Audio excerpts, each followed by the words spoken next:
ನೌಕಾಪಡೆ ಜೊತೆ ಪ್ರಧಾನಿ ಮೋದಿ ದೀಪಾವಳಿ. ರಾಜ್ಯದ ಹಲವೆಡೆ ಮಳೆ ಅಬ್ಬರ.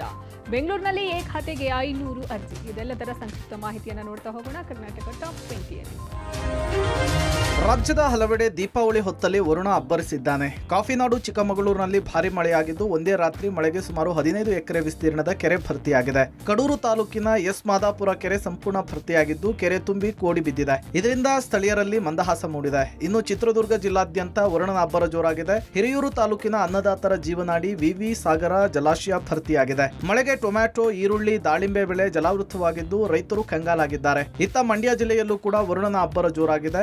ನಾಗಮಂಗಲದ ಟಿಬಿ ಬಡಾವಣೆಯಲ್ಲಿ 7-8 ಮನೆಗಳಿಗೆ ಮಳೆ ನೀರು ನುಗ್ಗಿ ಅವಾಂತರ ಸೃಷ್ಟಿಯಾಗಿದೆ. ರಾತ್ರಿ ಇಡೀ ನಿದ್ದೆ ಇಲ್ಲದೆ ಜನರು ಕಂಗಾಲಾಗಿದ್ದಾರೆ. ಮನೆಯಲ್ಲಿದ್ದ ದವಸ ಧಾನ್ಯಗಳು ನೀರು ಪಾಲಾಗಿದ್ದು ಪುರಸಭೆ ಅಧಿಕಾರಿಗಳ ವಿರುದ್ಧ ಜನರು ಆಕ್ರೋಶ ಹೊರಹಾಕಿದ್ದಾರೆ.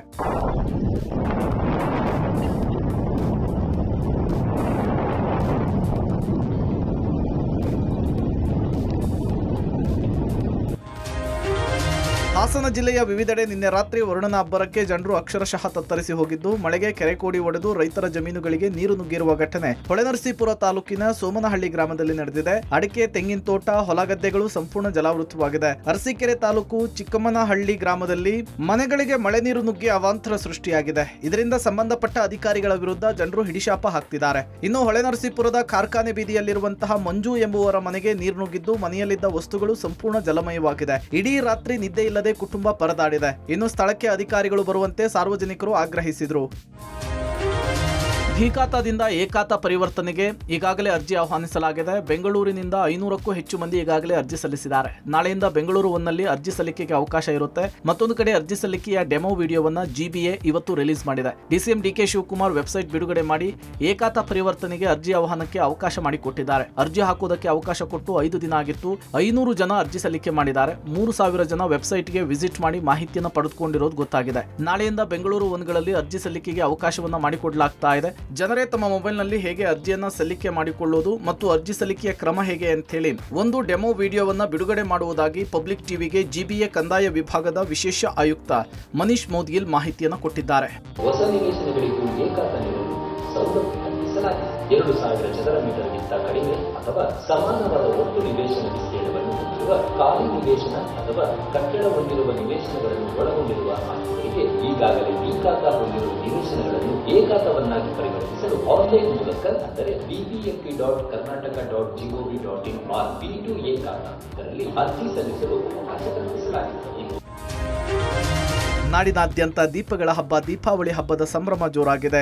ದೀಪಾವಳಿ ಹಿನ್ನೆಲೆಯಲ್ಲಿ ಬೆಂಗಳೂರಿನ ಕೆಆರ್ ಮಾರ್ಕೆಟ್ನಲ್ಲಿ ಹೂವು ಹಣ್ಣು ಖರೀದಿಗೆ ಜನ ಮುಗಿಬಿದ್ದಿದ್ದಾರೆ. ಕೆಆರ್ ಮಾರ್ಕೆಟ್ನಲ್ಲಿ ಭಾರಿ ಸಂಖ್ಯೆಯಲ್ಲಿ ಗ್ರಾಹಕರು ಸೇರಿದ್ದು ವಿವಿಧ ಬಗೆಯ ಹೂವು ಹಣ್ಣುಗಳ ಖರೀದಿಯಲ್ಲಿ ಬ್ಯುಸಿಯಾಗಿದ್ರು. ಅವೆನ್ಯೂ ರಸ್ತೆ ಸಂಪರ್ಕಿಸುವ ರಸ್ತೆ ಸಂಪೂರ್ಣ ಜನಮಯವಾಗಿದ್ದು ಭಾರೀ ಜನಸಂಖ್ಯೆಯ ಹಿನ್ನೆಲೆಯಲ್ಲಿ ಕೆಆರ್ ಮಾರ್ಕೆಟ್, ಹೂವಿನ ಮಾರ್ಕೆಟ್, ಅವೆನ್ಯೂ ರಸ್ತೆ ಸುತ್ತಮುತ್ತ ಟ್ರಾಫಿಕ್ ಜಾಮ್ ಉಂಟಾಗಿತ್ತು. ಅಲ್ಲದೆ ಕೆಆರ್ ಮಾರ್ಕೆಟ್ನ ಫ್ಲೈಓವರ್ ಮೇಲೂ ಕೂಡ ಕಿಲೋಮೀಟರ್ ಗಟ್ಟಲೆ ಪಾರ್ಕಿಂಗ್ಗೆ ವ್ಯವಸ್ಥೆಯನ್ನು ಕಲ್ಪಿಸಲಾಗಿತ್ತು. ಸತತ ಮಳೆಯ ಹಿನ್ನೆಲೆಯಲ್ಲಿ ಹೂಗಳ ಬೆಲೆ ಕೂಡ ಏರಿಕೆಯಾಗಿದ್ದು ಪಟಾಕಿ ಅವಘಡದಲ್ಲಿ ಇಬ್ಬರಿಗೆ ಕಣ್ಣಿನ ರೆಪ್ಪೆಯ ಮೇಲ್ಭಾಗಕ್ಕೆ ಗಾಯವಾಗಿದೆ. ಮಿಂಟೋ ಕಣ್ಣಿನ ಆಸ್ಪತ್ರೆಯಲ್ಲಿ ಚಿಕಿತ್ಸೆ ನೀಡಲಾಗ್ತಿದೆ. ನಾರಾಯಣ ನೇತ್ರಾಲಯದ ಆಸ್ಪತ್ರೆಯಲ್ಲೂ ಕೂಡ 3 ಜನ ಮಕ್ಕಳಿಗೆ ಪಟಾಕಿಯಿಂದ ಕಣ್ಣಿಗೆ ಹಾನಿಯಾಗಿದ್ದು ಚಿಕಿತ್ಸೆ ನೀಡಲಾಗ್ತಿದೆ. ವಾಲ್ಮೀಕಿ ಸಮುದಾಯದ ವಿರುದ್ಧ ಅಶ್ಲೀಲ ಪದ ಬಳಕೆ ಮಾಡಿದ ಆಡಿಯೋ ವೈರಲ್ ಆದ ಬೆನ್ನಲ್ಲೇ ಬೆಳಗಾವಿಯಲ್ಲಿ ಮಾಜಿ ಸಂಸದ ರಮೇಶ್ ಕತ್ತಿ ವಿರುದ್ಧ ಎಫ್ಐಆರ್ ದಾಖಲಿಸಲಾಗಿದೆ. ಬೆಳಗಾವಿಯ ಕ್ಯಾಂಪ್ ಪೊಲೀಸ್ ಠಾಣೆಯಲ್ಲಿ ರಮೇಶ್ ಕತ್ತಿ ವಿರುದ್ಧ ಅಟ್ರಾಸಿಟಿ ಪ್ರಕರಣ ದಾಖಲಾಗಿದೆ. ಬೆಳಗಾವಿ ಡಿಸಿಸಿ ಬ್ಯಾಂಕ್ ಚುನಾವಣೆಯ ವೇಳೆ ವಾಲ್ಮೀಕಿ ಸಮುದಾಯದ ಬಗ್ಗೆ ರಮೇಶ್ ಕತ್ತಿ ಅವಹೇಳನಕಾರಿ ಹೇಳಿಕೆ ನೀಡಿದ್ದಾರೆ ಎಂದು ವಾಲ್ಮೀಕಿ ಸಮುದಾಯದ ಮುಖಂಡ ರಾಜಶೇಖರ ತಳವಾರ ದೂರು ನೀಡಿದ್ದರು. ಇನ್ನು ರಮೇಶ್ ಕತ್ತಿ ವಿರುದ್ಧ ನಾಳೆ ರಾಜ್ಯಾದ್ಯಂತ ಹೋರಾಟಕ್ಕೆ ವಾಲ್ಮೀಕಿ ಸಮಾಜ ಕರೆ ನೀಡಿದ್ದು ಇದರ ಬೆನ್ನಲ್ಲೇ ರಮೇಶ್ ಕತ್ತಿ ವಿಡಿಯೋ ವೈರಲ್ ಬಗ್ಗೆ ಸ್ಪಷ್ಟನೆ ನೀಡಿದ್ದಾರೆ. ವಿರೋಧಿಗಳು ನನ್ನ ಹೇಳಿಕೆಯನ್ನ ತಿರುಚಿದ್ದಾರೆ. ಇದರಿಂದ ಯಾರಿಗಾದ್ರೂ ನೋವಾಗಿದ್ರೆ ವಿಷಾದ ವ್ಯಕ್ತಪಡಿಸುತ್ತೇನೆ ಎಂದಿದ್ದಾರೆ. ವಾಲ್ಮೀಕಿ ಸಮಾಜದ ಬಗ್ಗೆ ಕೆಲವೊಂದು ಅಶ್ಲೀಲ ಪದಗಳನ್ನ ಬಳಸಿದಿರಿ ಮಾತನಾಡಿದಂತ ವಿಷಯ ನನ್ನ ಗಮನಕ್ಕೆ ಬರ್ತಾ ಇದೆ.